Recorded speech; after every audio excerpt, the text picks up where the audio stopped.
आज हम बात करेंगे कि नवरात्रि उपवास से किस प्रकार वजन को कम किया जा सकता है। नवरात्र उपवास आने वाले हैं, अभी 22 मार्च से प्रारंभ हो रहे हैं, तो इनको करने का लाभ क्या है? सबसे पहले तो जिनको वजन कम करना है, उनका वजन कम हो जाता है। अतिरिक्त लाभ इसका यही है कि इससे आप 5 से 10 किलो तक वजन को घटा सकते हैं, वो भी पूरा लाभ लेते हुए। कैसे? इससे इम्यूनिटी पावर बढ़ जाती है, अर्थराइटिस ठीक हो जाता है, जैसे उंगलियों में भी किसी के बहुत पेन होता है, कंधों में दर्द है, घुटनों में दर्द है, वो सारे दर्द शरीर के आपके समाप्त हो जाते हैं। किसी को गैस की समस्या है, गैस बनने की प्रॉब्लम है, शरीर में कहीं पर भी दर्द है, वो सारे दर्द समाप्त हो जाते हैं। शरीर हल्का हो जाता है, कार्य क्षमता बढ़ जाती है, और जो एक अच्छा कोलेस्ट्रॉल होता है एचडीएल वो बढ़ जाता है। एलडीएल और वीएलडीएल कम हो जाता है, जो कि बैड कोलेस्ट्रॉल बताए जाते हैं। हार्ट की रक्त नाड़ियों के और ब्रेन की रक्त नाड़ियों के और भुजाओं व टांगों की रक्त नाड़ियों के रोग समाप्त हो जाते हैं। कैंसर सेल्स के निर्माण में कमी आ जाती है। लिम्फोसाइट्स एक बार आप जाके गूगल कीजिएगा, कितना जरूरी है आपके शरीर के लिए, कितनी महत्वपूर्ण है। जिनको जीवन रक्षक कोष या फिर शरीर रक्षक जीव कोष कहा जाता है, उनमें भी वृद्धि होती है। शरीर शुद्ध हो जाता है, मन शांत हो जाता है, पवित्र हो जाता है, और समस्त रोगों से मुक्ति मिल जाती है। यदि आप इसको सही तरीके से पूरा करें इन नवरात्रों को, तो इन सारी समस्याओं से छुटकारा आपको मिलेगा। जो भी शरीर संबंधी रोग है उनसे छुटकारा मिलेगा। मन संबंधी अशांति, परेशानियां, चिंता, टेंशन, डिप्रेशन, उनसे आपको मुक्ति मिलेगी, क्योंकि इसमें शरीर और मन दोनों की शुद्धि आवश्यक है, और दोनों की शुद्धि आपको प्राप्त होती है। ठीक है, और रोगों का कारण अशुद्धि ही है केवल। ठीक है, रोगों का कारण ही मल के एकत्र होना और गंदगी का इकट्ठा होना होता है। तो एक तो ये आपको सबसे बड़े लाभ प्राप्त हो जाते हैं है ना। अब इनको करना कैसे, किस किस तरह से, मैं आपको सारा पूरा बताती हुई चलूंगी कि आपको नवरात्रि किस प्रकार करने हैं कि आपको ये सारे लाभ प्राप्त हो सके। ठीक है, आप पूरा ध्यान से और पूरा उस तरीके से ही करेंगे तो आपको कोई भी नुकसान नहीं होगा, और पूरा 100% लाभ आपको प्राप्त होगा। देखिए, आज 19 मार्च है, तो आज से ही आपको थोड़ी तैयारी शुरू करनी होगी इसके लिए।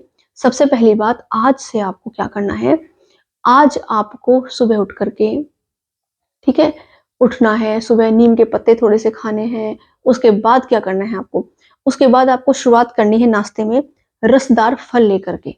कैसे रसदार फल? जैसे मार्च चल रहा है तो मौसमी जूसेस में जैसे क्या है, संतरा है, मौसमी है, या फिर नारियल पानी लेकर के, है ना। या फिर आप ले सकते हैं रात में भिगोए हुए मुनक्का या किशमिश का ऐसे मसल करके उसका उसका रस्सा जो निकलता है उसका रस निकाल लीजिए, उसको ले लीजिए। या फिर नींबू शहद मिश्रित जल, उसको आप अपने ब्रेकफास्ट में ले सकते हैं। इनमें से कोई भी एक जो भी आपके लिए सुटेबल हो, है ना, आप जिसके लिए कंफर्टेबल हो वो आप ले सकते हैं। ठीक है, यह आपके जो है ब्लड को शुद्ध कर देगा और मल मार्गों के अवरोधों को दूर कर देगा। ये करना है आपको आज। दिन में आपको, दोपहर में आपको क्या लेना है, सैलेड लेने हैं, फ्रूट्स लेने हैं। फ्रूट्स जो आपको लेने हैं ना, जो क्या पोषक फल होते हैं, वो दोपहर के बाद ही लीजिएगा। दोपहर में आपको सलाद लेने हैं। सलाद में जो भी मौसम के आ रहे हैं, जैसे खीरा है, ककड़ी है, गाजर भी अभी आ रही है, तो इनमें से कोई भी या फिर मिक्स करके ले सकते हैं, जो भी आपको पसंद हो। जिनको हाई बीपी है वो नमक यूज नहीं करेंगे, लेकिन जिनको लो बीपी रहता है वो थोड़ा सा नमक डाल सकते हैं, और हल्का सा नींबू भी वो डाल सकते हैं। रात्रि में आज आप पूर्ण भोजन ले सकते हैं, जिसमें आप कोई भी हरी सब्जी, हल्का सा जैसे जीरे का तड़का लगाकर उसे ले सकते हैं, और 2 चपाती। ठीक है, इतना आप ले लेंगे। कल से 20 मार्च से आपको 20 मार्च से क्या करना है, आपको दूध और अन्न का त्याग करना शुरू कर देना है।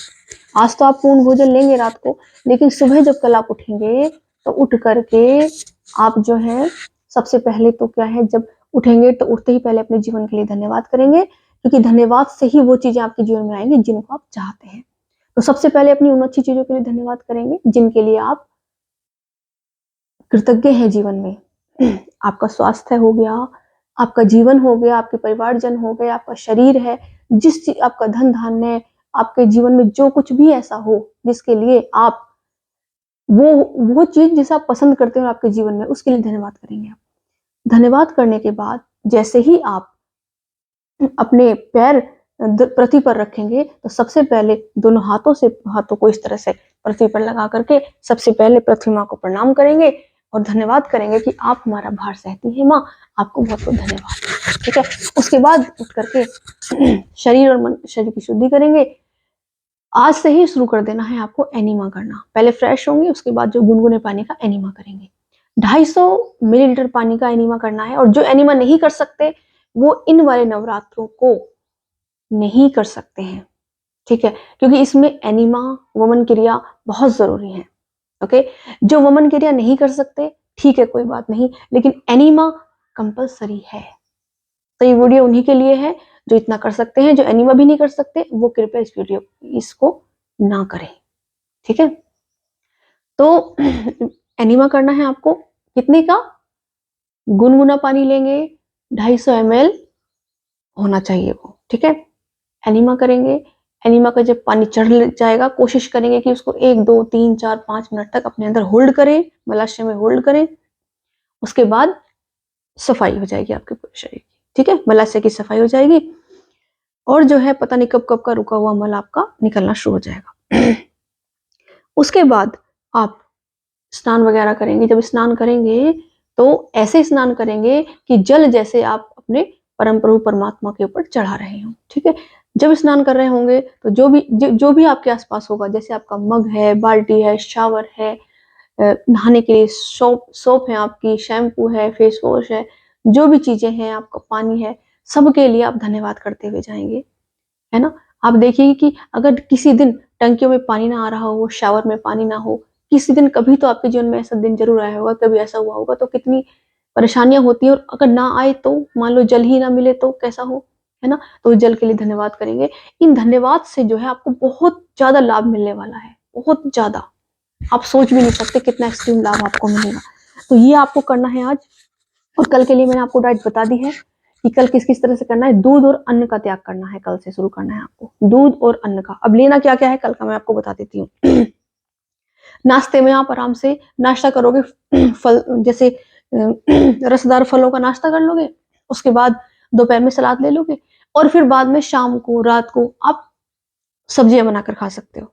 ठीक है, हरी सब्जियां ले लो, उन सब्जियों में आप अपनी पसंद का सैलेड डाल के खा सकते हो। ठीक है, इस तरह की चीजें आप, बहुत सारे ऑप्शंस हैं हरी सब्जियों में। देखो, लौकी, कद्दू, टिंडा, परमल, ये सारी कितनी सारी सब्जियां आ रही हैं। कोई भी सब्जी अपनी पसंद की बनाओ और खा लो। ठीक है, आपका सूप का मन हो रात को आप सूप ले सकते हैं, लेकिन सूप ऐसा नहीं कि टोमेटो करेले का, नहीं, सूप लोगे वेजिटेबल्स का। ठीक है, सब्जियों का सूप बनाकर लोगे। और जो सॉल्ट होगा वो मिनिमम करना है आपको। अगर हाई बीपी रहता है, मैंने भी बताया, तो सॉल्ट को बंद करना है। बीपी लो रहता हो तो आप सॉल्ट को थोड़ा सा अपनी ऐड कर सकते हो डाइट में। ओके, तो इस तरीके से आपको आज और कल करना है और डेली एनिमा करना है। नवरात्र जब प्रारंभ हो जाएंगे तो सुबह और शाम एनिमा करना है, दोनों समय स्नान करना है नवरात्रों में। ठीक है, और नवरात्रों में जब पहला नवरात्रा होगा, देखिए मैं वीडियो बनाऊंगी उस समय भी, परंतु मैं आपको पहले ही प्रिपरेशन के लिए बता देती हूँ। जब पहला नवरात्र हमारा प्रारंभ होगा, जो भी आप पूजा अर्चना वगैरह करते हैं अपनी तरीके से करेंगे, कलश स्थापना जो करना चाहते हैं जैसे करते हैं वैसे ही करेंगे। ठीक है, माँ की पूजा, देवी माँ की पूजा जिस प्रकार आप करते हैं आप करते रहिए। दिया जलाना पूरी श्रद्धा से, विश्वास से। देखिए, जो भी कुछ होता है वो प्राप्ति आपकी ध्यान से और विश्वास से ही होती है। तो जिस चीज पर जैसा आप विश्वास करेंगे, जैसा ध्यान लगाएंगे, वही शक्तियां, वही शुद्धि, वही स्वास्थ्य, वही सब कुछ आपको प्राप्त होने वाला है। तो पहले नवरात्रों में आप उठेंगे जिस तरह से मैंने बताया कि शरीर की शुद्धि, है ना, एनिमा करेंगे। अगर आप कर सकते हैं तो वमन क्रिया करेंगे। वमन क्रिया के लिए मैंने वीडियो बनाई हुई है, लेकिन फिर भी बता देती हूँ। उकड़ू बैठना है, उकड़ू बैठ करके जल्दी जल्दी से बिना रुके गुनगुना हल्के से सेंधा नमक डाला हुआ 3 से 4 से 5 गिलास, जितना आपके अंदर जा सके उतना पानी फटाफट से पी लेना है। एकदम बाथरूम जाएंगे, वॉश बेसिन पे जाएंगे और जो जिसे कौवा कहते हैं ना, काग, ये यहाँ पे जिससे वो बोलते हैं कि सामने यहाँ पे जो है आपको एक लटका हुआ सा एक ऑर्गन दिखता है सामने हलक में, यहाँ पे ऐसे मुंह खोलते हैं सामने, उसको टच कर देना है बस आपको। कैसे? इस तरह से करके खड़े हो जाना है, पेट पर हाथ रखना है लेफ्ट वाला, अगर आप नहीं टच कर पा रहे उसको सामने, तो क्या करना है आपको, ये वाली उंगली नहीं बल्कि ये दोनों उंगलियां इस तरह से करके बिल्कुल साफ होनी चाहिए, नेल्स बड़े नहीं होने चाहिए, साफ सुथरी फिंगर से हल्का सा टंग के अपनी जीभ के बिल्कुल उधर वाले, एक तो बाहर वाला, शुरू वाला, प्रारंभ वाला, एक बिल्कुल लास्ट वाला जो पार्ट होता है उस पर हल्के से घर्षण करेंगे इस तरह से, ठीक है, हल्के हल्के हल्के हल्के। बस जितना भी पित्त होगा, है ना, जितना भी गंदगी होगी, कफ होगा एक्स्ट्रा, सब बाहर निकल जाएगा। जोर बिल्कुल नहीं लगाना है, पहले किसी के सानिध्य में, संरक्षण में उसको सीख लेना है, तभी करनी है वमन क्रिया, ठीक है। वमन क्रिया के द्वारा क्या होगा, जितनी भी कफ संबंधी समस्याएं आपके जीवन में होंगी वो सब समाप्त हो जाएंगी, ठीक है। जो भी कफ है, खांसी है, नेत्रों से संबंधित प्रॉब्लम सोल्व हो जाएंगी, नेत्रों की ज्योति बढ़ने लगेगी, आंखों का चश्मा छूट जाएगा आपकी, जो भी माइग्रेन रहता है, सिर दर्द रहता होगा वो समाप्त हो जाएगा, कोल्ड होता होगा, जुकाम होता होगा, है ना, वो सब समस्याएं समाप्त हो जाएंगी आपकी।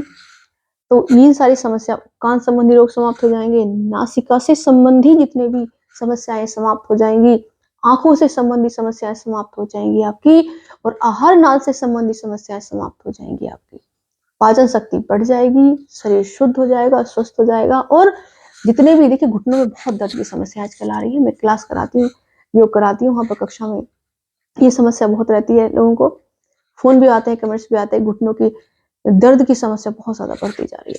तो कहीं भी शरीर में दर्द है, याद रखो इस उपवास से समाप्त होगा। शरीर में कहीं भी गांठें हैं वो समाप्त हो जाएंगी, चाहे वो यूट्रस की गांठें हों या शरीर में कहीं पर कोई भी गांठ बन रही है वो समाप्त हो जाएगी, ठीक है। तो इसके एक्सट्रीम लाभ है, बहुत ज्यादा लाभ है, परंतु इसके लिए सबसे पहले आपको एक तो दृढ़ संकल्पित होना होगा, संकल्प लेना होगा कि हाँ मुझे सही तरीके से पूरे करने हैं, पूरे परिवार के साथ बैठ करके डिस्कस करो और सही तरीके से इनको करोगे। तो वो डायरी मेंटेन करनी है, डायरी में पहले अपनी पूरी हिस्ट्री लिखो कि आज आपका दिन कैसा है, आज आपको कौन कौन से रोग है, कौन कौन सी बीमारियां, कहाँ कहाँ आपके दर्द है, कहाँ कहाँ परेशानी है, उन सब परेशानियों को आज अपनी डायरी में लिख डालो, अपना वजन लिख डालो, ठीक है।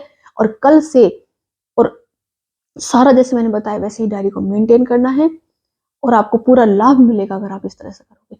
फिर मैं सेकेंड नवरात्र में किस तरह, अगर मैं सेकेंड नवरात्र की वीडियो नहीं आती है तो आप फर्स्ट नवरात्र वाली डाइट फॉलो करेंगे, है ना, वरना फिर मैं आपके लिए वीडियो बना दूंगी कि सेकेंड, थर्ड और फोर्थ किस तरह से नवरात्र में। और हाँ, मैं वीडियो बनाऊंगी, मेरी वीडियो के बाद ही आपको इसको ब्रेक करना है, क्योंकि 30 को, 30 मार्च को जो है सभी को जो है ये ब्रेक होंगे नवरात्रे। तो देखिए पानी उतना पीजिएगा इतना आपको प्यास हो, खूब जल पी सकते हैं आप, खूब रस, खूब जूस पीजिए, खूब फल खाइए, है ना, खूब सलाद खाइए, खूब सब्जियां बना बना कर खाइए, ठीक है, जितने भी आपका मन करे खाइए, ठीक है, जितने भी आपको भूख हो उतना खाइए। और ध्यान दोनों समय, देखो सुबह को भी पूरा सफाई करने के बाद, स्नान आदि के बाद ध्यान करना है, शाम को भी एनीवे के बाद, स्नान के बाद ध्यान करना है, ठीक है, दोनों समय मेडिटेशन करना है। उसके लिए आपकी इच्छा है, चाहे तो आप जो भी आपके इष्ट देव हों, जो भी आपके गुरु हों, अगर गुरु मंत्र आपके पास है तो उस मंत्र का जाप कीजिए, ठीक है। तो ये सब आपको करना है पूरे नवरात्रि नवरात्र व्रत कैसे ब्रेक करना है, ये बहुत ही ज्यादा जरूरी है कि किस प्रकार। वैसे मैंने नवरात्रों की पूरी वीडियो पहले भी डाली हुई है, लेकिन ये मैं पूरा एक प्लान लेके चल रहे हैं अब कि आपको पूरा लाभ मिलना चाहिए। तो आप फॉलो करना शुरू कीजिए। कैसे नवरात्रे ब्रेक करने हैं वो बिल्कुल तरीके से ही होंगे, मैं बताऊंगी पूरा आपको। तो आप करना शुरू कर दीजिए आज से ही, जैसे बताया गया है, ठीक है। और कोशिश कीजिएगा कि सात्विक रहे, ठीक है, यम नियम का पालन करें। यम होते हैं 5: सत्य, अहिंसा, अस्तेय, अपरिग्रह और ब्रह्मचर्य। नियम होते हैं 5: सोच, संतोष, तप, स्वाध्याय और ईश्वर प्राणिधान। तो कोशिश करें यम और नियमों का पालन करें, क्योंकि यम और नियमों का पालन करेंगे तो जो व्यक्ति आध्यात्मिक क्षेत्र में आगे जाना चाहते हैं, ठीक है, या कुंडली जागरण करना चाहते हैं, या कोई सिद्धियां प्राप्त करना चाहते हैं, तो उनकी शुरुआत भी यहाँ से हो जाती है। इन 9 दिनों में शरीर इतना शुद्ध हो जाएगा, और यम नियम पालन करने से आपका जो प्राणिक और मानसिक है वो सारी जो शुद्धि हो जाती है, जिससे आप तैयार हो जाते हैं कुंडली जागरण के लिए, ठीक है। तो उनके लिए भी ये बहुत लाभदायक है, बहुत ही ज्यादा आपको बेनिफिट मिलने वाला है। तो ध्यान से इन्हें करना प्रारंभ करें। याद रखें जैसे से बताया है, एक एक चीज डायरी में मेंटेन करनी है आपको, जो डाइट ले रहे हैं वो मेंटेन करेंगे, ठीक है। शाम को जैसे महसूस कर रहे हैं मेंटेन करेंगे, पूरी डायरी बनानी है आपको, ओके। और अगर आपको कुछ भी मेरे से पूछना चाहते हैं बीच में, तो एक व्हाट्सएप नंबर है 7906643414। इस नंबर पर आप कोई भी अपनी क्वेरी इससे संबंधित मुझसे पूछ सकते हैं। क्या दिन में आप डाइट ले रहे हैं, किसी आपको कोई परेशानी तो नहीं हो रही है, कुछ भी आप मुझसे इस फास्ट से संबंधित, नवरात्रि व्रत से संबंधित पूछ सकते हैं। और ध्यान करने से पहले हल्का-फुल्का योगाभ्यास ज़रूर करें, इससे आपको पूर्ण लाभ प्राप्त होगा। चलिए मिलते हैं फिर, ठीक है? बहुत-बहुत धन्यवाद। आपके नवरात्रि शुभ हों, आपके नवरात्रि बहुत अच्छे से कंप्लीट हों और आपको पूरा लाभ मिले। इसी शुभकामना के साथ चलिए, चलते हैं, धन्यवाद।